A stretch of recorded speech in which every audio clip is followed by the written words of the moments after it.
Dear students, grade A, let us start our session with History, Unit 7, Urban Changes during the British period. In this lesson, we are going to learn about understand the growth and development of towns in ancient and medieval periods, analyze the nature and features of urbanization under the British period, trace the origin and growth of Madras. The evolution of towns has occurred in different ways and in different stages. Town flourished since prehistoric times in India. Towns in India can be classified into ancient towns, medieval towns, and modern towns. In ancient times, towns emerged in and around of residential places of kings and its location easily accessible to sea and rivers for trade. Harappa, Mohenjo-daro, Varanasi, Allahabad,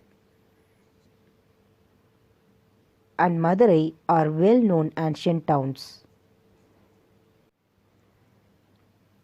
Medieval towns.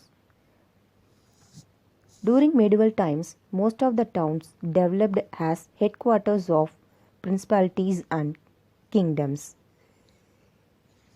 Important among them are Delhi, Hyderabad, Jaipur, Lucknow, Agra, and Nagpur. Modern towns. The arrival of European brought about new changes in the development of towns. They first developed some coastal towns such as Surat, Daman, Goa, and Pondicherry.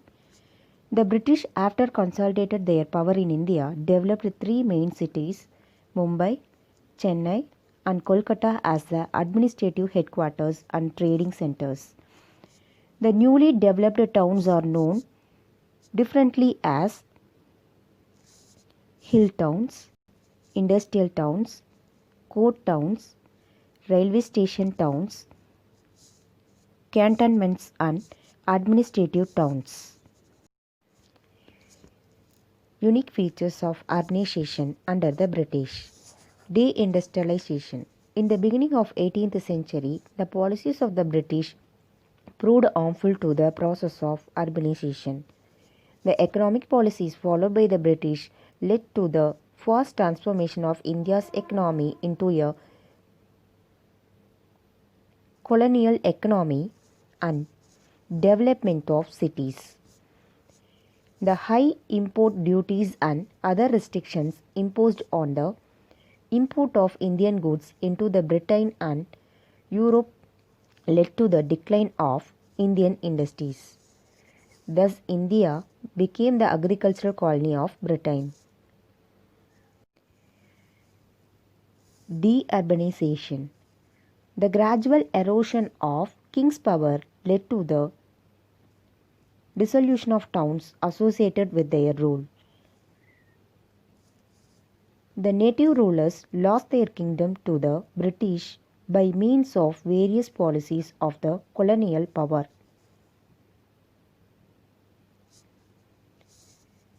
The railways enabled British manufacturers to reach every nook and corner of the country and uprooted the traditional industries in the villages of the country. The growth of new urban centers.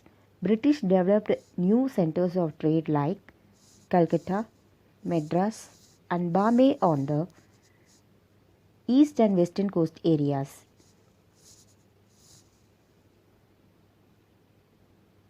A new trend of urbanization began in the later half of the 19th century. As a result of the opening of Suez Canal, introduction of steam navigation, construction of railways, canals, harbors, growth of factory industries, coal mining, tea plantation, banking, shipping, and insurance. Changes in the networks of trade were reflected in the development of urban centers. Port cities. The British arrived in India for trading. Madras, Calcutta, and Bombay became the important ports. They played important role in trade. These cities became the prominent commercial areas. With tall European styled building, Fort St. George, Fort St. William in Calcutta were the best examples. Cantonment towns. The British occupied the Indian territory and political power by their military force. So they needed strong military camps and established the cantonments.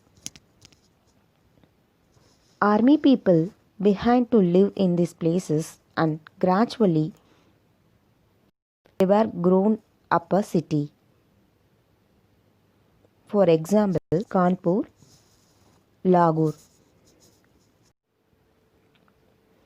Hill stations. Hill stations are unique features of colonial urban development. For example, Srinagar was a Mughal recreational center. Kedarnath and Badrinath were Hindu religious centers. The British, coming from a cool temperate climate, found the Indian summer season inhospitable. So the cool climate of Indian hills was seen as protective and advantage. Hill stations were developed both in North and South India.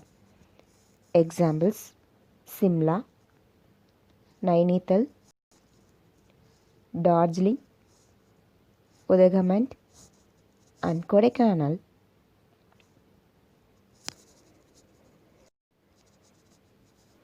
Railway towns. Railway towns were also a type of urban settlements and were established in 1853 after the introduction of railways by the British.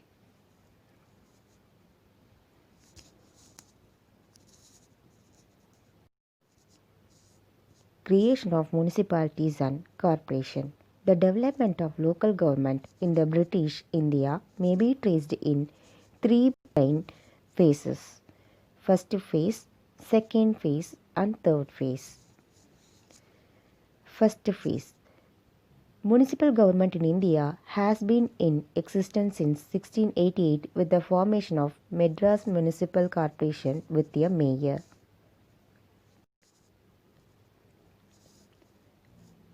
Sir Josiah Child, one of the directors of the East India Company, was responsible for the formation of the corporation.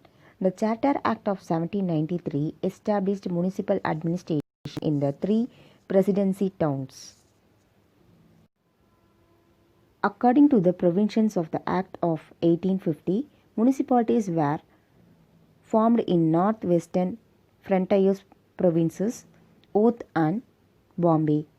Lord Mayo's famous resolution of 1870 intended to afford opportunities for the development of self-government. Second phase. Ribbon's resolution on local self-government was a landmark in the history of local self-government. So Ribbon is rightly regarded as a father of local self-government in India and his resolution as the Magna Carta of local self-government. Third phase. The Government of India Act of 1919 introduced Dayats in the provinces. The Government of India Act of 1935 introduced provincial autonomy. With the attainment of independence in 1947, India had the unique opportunity of making and molding local government to meet the needs of the free nation. Administration of the presidency towns. Towards the close of 18th century, a parliamentary statute authorized the Governor General to appoint justice of the peace in these towns. After various trials, a system of government was evolved for the three presidency towns which had the essential features like a large corporation with elected members, a strong independent executive authority with adequate safeguards for checking accounts and legal provisions for the performance of essential duties such as sanitation and water supply and collection of revenue, etc. Origin and growth of Madras. The beginning of the city of Madras goes back to the earliest stages of British commercial enterprises in India. The English East India Company was started in 1600 AD. 12 years later, a factory was set up at Surat on the west coast. Subsequently, the search for textiles brought British merchants to have port on the east coast.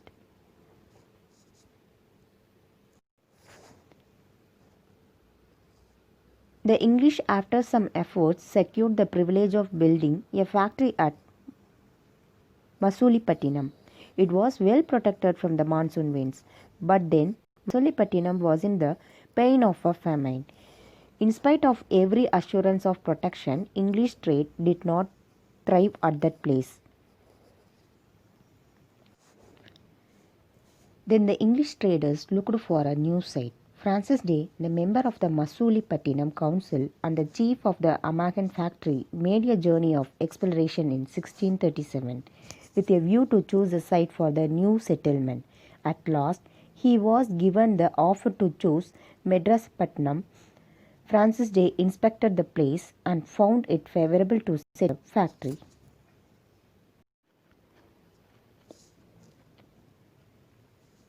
Damarla Venkatapati Nayak, the deputy of the Raja of Chandragiri. He gave British a piece of land between Coombe River and the Egmore. In 1639, the deed was signed by English East India Company's Francis Day, accompanied by his interpreter Berry Timapa and superior Andrew Cohen. By this, Francis Day and Andrew Cohen was granted permission to establish a factory cum trading post and a fort at Madrasapatnam in 1639. This fortified settlement came to be known as Fort St. George Settlement.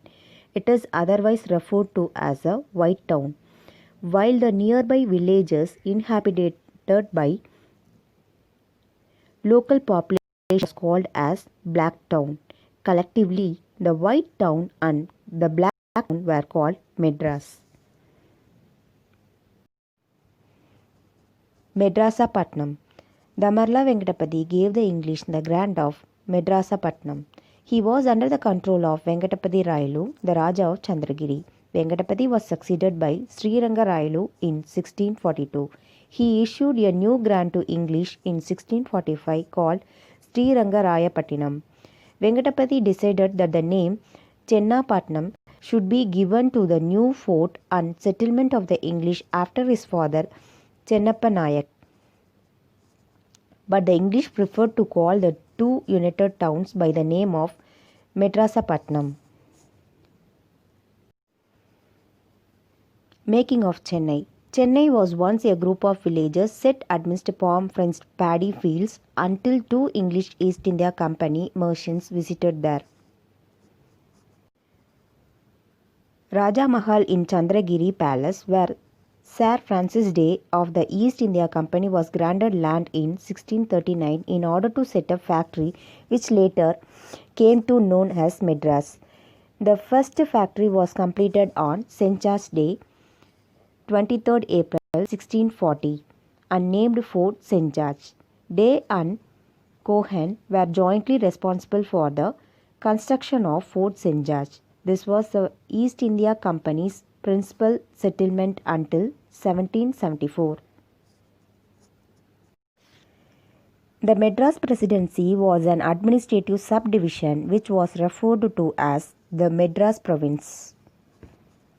After independence in 1947, the Madras Presidency became the state of Madras and the other regions that were a part of the presidency were constituted in separate states of Andhra Pradesh, Kerala, and Mysore under the State Reorganization Act 1956.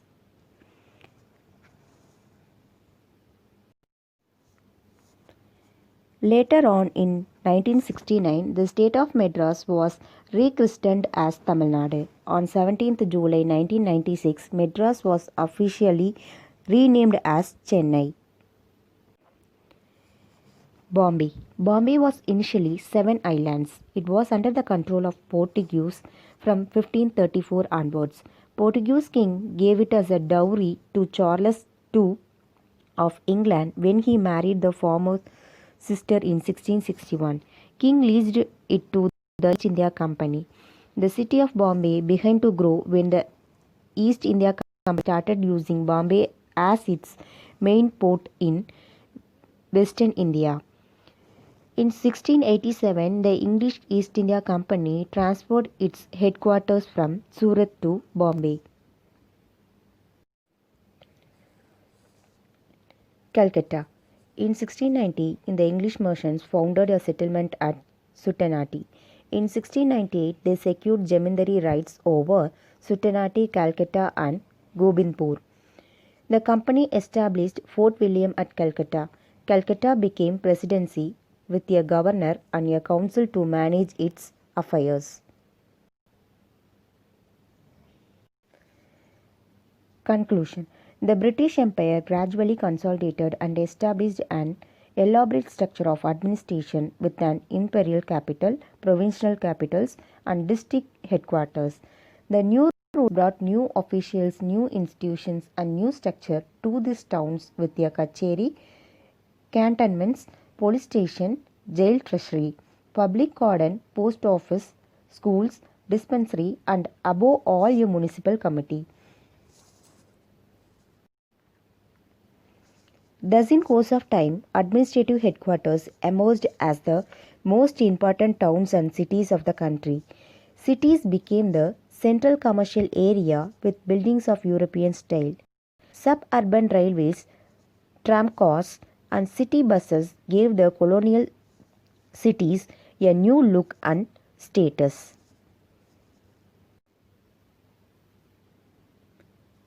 In this session, we learned about urban changes during the British period. Thank you.